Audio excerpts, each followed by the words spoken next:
Hello mga bossing! Welcome back to my channel. Kayo po ba mga bossing ko ay parang iba yung panlasa po ninyo na parang hindi nyo mawari mga bossing bagamat kayo po uminom na ng gamot mga bossing, pero parang iba po, parang ikaw po ay nilalamig sa bagamat napakainit naman, napakasanting ng sinag ng araw. Maaaring may mga negatibo dyan sa katawan po ninyo na pwede nating alisin na sa mga simpleng pamamaraan lang ng mga bossing. Or kaya po parang pakiramdam ninyo itong mga nakalipas na buwan, parang lagi kang minamalas, parang ang daming mga pagsubok na dumarating. Ito po mga bossing, subukan nyo po ito mga bossing at makakatulong po ito. Dahil ito po yung ginagawa ko din, lalo na yung parang ako yung naglalaway kasi ganoon po ako mga bossing. Kagaya nung halimbawa may pinuntahan po kaming lugar. Sabi ko, parang hindi ko mawari. Parang ako yung naglalaway. At alam ko rin pag ako yung nababalis, mga bossing.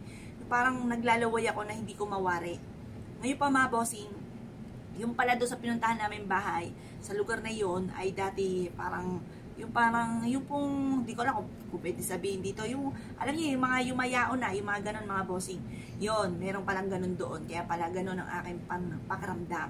Ganun din po yung isang beses, punta po kami doon sa parang papuntang Tagaytay po yun, pero liblib po siya. Ako pa parang nasusuka na hindi mawari. Yun, parang meron ako nararamdaman doon mga bossing, may mga pag-ugali akong ganun eh. Tapos, ayun nga po, parang ako nahihilo mga bossing. Bukod sa sobrang init, ay parang naglalaway ba mga bossing yan. Ngayon po mga bossing, kung kayo ay nakaranas ng ganyan na parang hindi mawari ang inyong panlasa, subukan nyo po ito. Or like kang minamalas, subukan nyo po ito. At makakatulong po ito upang sa ganun, mawala ko ano man ang mga negatibo dyan. Kasi kung may negatibo sa inyong katawan, nako mga bossing, maaaring magpapaagoy-agoy na yan, mawin sa karamdaman, tinatamad kang kumilos, tapos parang yung papahiga-higa ka na lang mga bossing dahil may mga negatibo sa inyong katawan. Kaya mas mainam, subukan nyo po ito, proven po ito mga bossing. Mag-aalis po tayo ng kamalasan mga bossing para puro swerte ang dumating. Ano ang gagamitin? Ito po at saka tubig. For prosperity ang itlog at for spiritual healing. Meron akong kakilalang albularyo, kaya wala na po yun. Yun po, sa itlog po siya bumabase. Kapag tumayo siyang ganyan, ayun po, alam niya na kung ano yung karamdaman. Or meron din ako kakilala, sa itlog siya bumabase na kanyang tinatayaan. Kapag tumayong ganyan, numero, halimbawa, number 1, tumayo na matagal, yun, tatayaan niya na po yun. Tapos hanggang sa makaanin po siya mga bossing, yun. Nakaka-chambers naman po siya sa mga ganong pamamaraan. Pero okay po yan mga bossing, kasi for prosperity to, for money, for attract ng pera. Mga bossing ko ang ating itlog. Ito po siya. Iko-cross lang po natin siya dito sa ating noo. Tapos, yan, iko-cross natin sa ating noo. Iko-cross sa ating palad. Iko-cross sa ating palad. Sa ating sa ating alak-alakan, sa ating talampakan. Yan, kaliwat kanan. Para mawala na yung mga negatibo. Yan, kinocross ko na mga bossing. Para mahuli na kung ano man ang mga negatibong yan. Minsan may tinuturo rin akong ganito. Malaking aluwan daw po, guminhawa ang pakaramdam. Subukan nyo rin po ito. Or pwede rin naman po yung lagi tinuturo na mula ulo, mga bossing. Yan, para masimot ang mga kamalasan. Pati mga kilikili po natin, mga bossing. Yan. Yung mga kilikili po natin. Yan, pagugulungin po natin para mawala mga kamalasan. Tabuin na lahat ang kamalasan. Yan, pagulungin nyo po sa inyong buong katawan. Makakatulong po ito para mawala na ang mga kamalasan. Yan po mga bossing. Pagtapos, pwede po kayong humarap sa may silangan at mag-wish na sa pamamagitan nito ay tinatapo ko na lahat ang kamalasan ko at huwag ka na muling babalik pa. Kasi kung may mga kumapit po sa inyong kamalasan, mga bad spirit, ito po ay mahihigo po ng ating itlog mga bossing. May kakayahan po ito na humigop ng mga negatibo. Yan, kukuha po tayo mga bossing ko ng tubig. Tapos, yan, babasagin po natin siya dito. Yan. Ayan, nabasag pati yung ano. Yan. Nako, napakadami. Kaya pala, ang pakaramdam ay hindi mawari. Oh. Yan mga bossing, yung puti-puti. Yan po yung mga negatibo, mga bossing. Yung mga naglutang na yan na puti.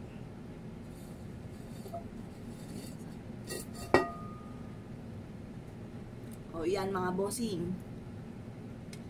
May mga nagliliparan pa. Na hindi, ayan pa mga bossing ko, yung mga negatibo na kumapit sa atin kasi for spiritual healing po yan.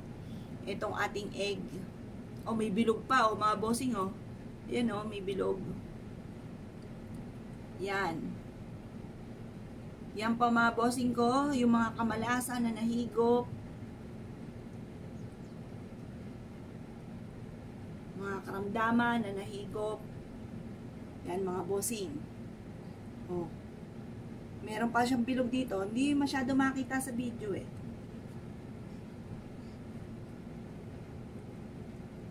Ayan.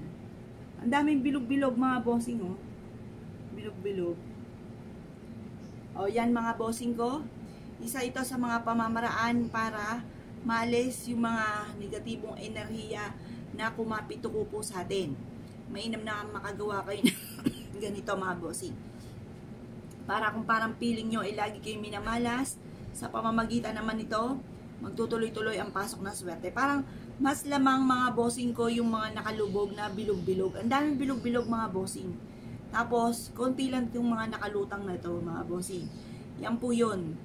Tapos yung ano, yung mga, ito pa mga bossing, yung pinaka pula ng itlog, nagbilog-bilog din siya mga bossing. Ang daming bilog-bilog mga bossing.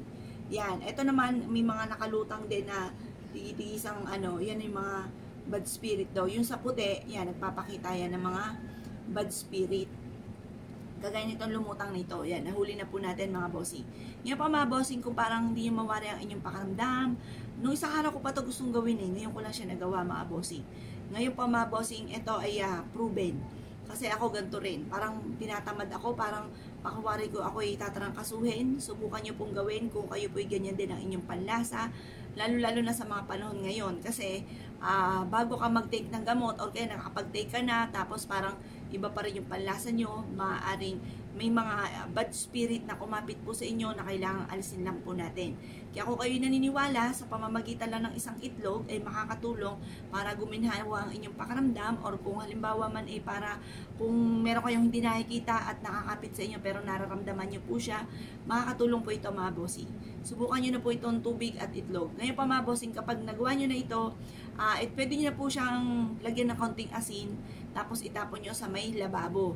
Or pwede rin naman kinabukasan na 24 oras, ilagay nyo lang po ito sa gilid ng inyong higaan at ito po ay makakatulong upang sa ganon masimot palalo ang mga negatibong enerhiya. Proven po ito mga bossing. Kaya kung kayo pinaniwala at naisyo po itong gawin at meron kayong mga kilala na masama pakaramdam na parang uminom naman ng ano gusto nyo rin po na maalis kung may mga negatibong espiritu, wala naman po masama po dyan, ay i-share nyo po ang ating video sa kanila para magawa rin po nila ito dahil itlog lang naman at tubig ang ating kailangan. Kaya kung pinaniwala mga bossing, asya, good luck po sa inyo po lahat.